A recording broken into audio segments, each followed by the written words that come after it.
Hello, നമസ്കാരം. എൻ്റെ cycle കുറച്ച് ദിവസങ്ങളായിട്ട് ഫ്രണ്ട് ഭയങ്കരമായിട്ട് പഞ്ചറാകുന്നുണ്ട് ഇടയ്ക്കിടയ്ക്ക്. അപ്പോൾ 2-3 പ്രാവശ്യം നോക്കിയിട്ടും പഞ്ചറൊന്നും കാണുന്നില്ല. അപ്പോൾ കൊണ്ടുവരുന്നവരൊക്കെ പറയുന്നു അത് പഞ്ചറൊന്നുമില്ല. അപ്പോൾ അങ്ങനെ ഒരു ദിവസം ഞാൻ പൂച്ചാക്കിൽ വന്നപ്പോഴത്തേക്ക് പൂച്ചാക്കിൽ വെച്ചത് പഞ്ചറായി. അപ്പോൾ ഞാൻ നമ്മുടെ പൂച്ചാക്കിൽ വടക്കേക്കരയിലുള്ള സുനി സൈക്കിൾസിൽ ഈ സൈക്കിളുമായിട്ട് ചെന്നു. അപ്പോൾ സുനി പറഞ്ഞു, ചേട്ടാ എന്ത് പറ്റി ചേട്ടാന്ന് ചോദിച്ചപ്പോൾ ഞാൻ പറഞ്ഞു ഇങ്ങനെ ഇടയ്ക്കിടയ്ക്ക് പഞ്ചർ കാണിക്കുന്നുണ്ട്. അപ്പോൾ സുനി പറഞ്ഞു, എന്നാൽ ഞാനൊന്ന് നോക്കട്ടെ എന്ന് പറഞ്ഞു. അപ്പോൾ സുനി നോക്കിയിട്ട് കുറേ സമയമെടുത്തു. സുനി അത് നോക്കി, നല്ല മൈന്യൂട്ടായിട്ട് നോക്കി, ഒരു ചെറിയ പഞ്ചറുണ്ടായിരുന്നു. അത് സുനി കണ്ടുപിടിച്ചു. സുനി അത് ഒട്ടിച്ച് തന്നു, നല്ല വൃത്തിയായിട്ട് ഒട്ടിച്ച് തന്നു. അപ്പോൾ സുനിയോട് ഞാൻ ചോദിച്ചു, എന്തൊക്കെയുണ്ട് വിശേഷങ്ങൾ? അപ്പോൾ സുനി പറഞ്ഞു, സുഖം ചേട്ടാ, നല്ല കാര്യങ്ങൾ നല്ലതായിട്ട് പോകുന്നു. അപ്പോൾ ഞാൻ ചോദിച്ചു, സുനി എങ്ങനെയാണ് ഈ വർക്കിലേക്ക് വന്നത്? അപ്പോൾ സുനി പറഞ്ഞു, ചേട്ടാ ഞാനേ 10ാം ക്ലാസ് കഴിഞ്ഞ ഉടനെ അച്ഛൻ എന്നെ ഈ കറിയാച്ചൻ ചേട്ടനില്ലേ നമ്മുടെ ബെസ്റ്റോ ഇലക്ട്രിക്കൽസ്, അവിടെ മോട്ടോർ വൈൻഡിങ്ങിന് കൊണ്ടുവന്ന് വിട്ടാണ് ആദ്യം.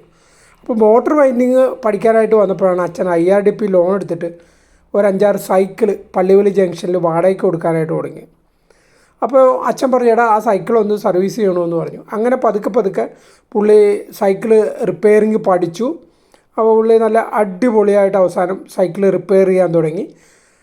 അപ്പോൾ അതിനിടയ്ക്ക് പുള്ളി സൈക്കിൾ കട തുടങ്ങി പൂച്ചാക്കിൽ. അങ്ങനെ സൈക്കിൾ കട തുടങ്ങി, നല്ല വർക്കുകളൊക്കെ വരാൻ തുടങ്ങി. ഒത്തിരി വർക്കുകളൊക്കെ ചെയ്തു. പുള്ളി സൈക്കിൾ ചവിട്ടാത്ത സൈക്കിൾ ഡോക്ടറാണ്. അത് സൈക്കിളിലല്ല പുള്ളി നടക്കുന്നത്, പുള്ളി ബൈക്കിലാണ് നടക്കുന്നത്. എന്നാലും സൈക്കിളാണ് റിപ്പയർ ചെയ്യുന്നത്.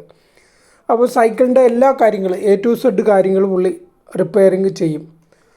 പുതിയ കാലത്തിൽ പുള്ളി പുതിയ ബ്രാൻഡഡ് ഗിയർ സൈക്കിളുകളും ഇദ്ദേഹം നന്നായിട്ട് ചെയ്യും. ഇദ്ദേഹത്തിന് ഈ കാര്യത്തിൽ വളരെയധികം പ്രാവീണ്യമുണ്ട്. സുനിക്ക് സൈക്കിൾ റിപ്പയറിങ്ങിൽ ഉന്നതമായ ഒരു ജീവിതം ഉണ്ടാകട്ടെ എന്ന് ഞങ്ങൾ ഈ അവസരത്തിൽ പ്രാർത്ഥിക്കുന്നു. എല്ലാവർക്കും നന്ദി, നമസ്കാരം.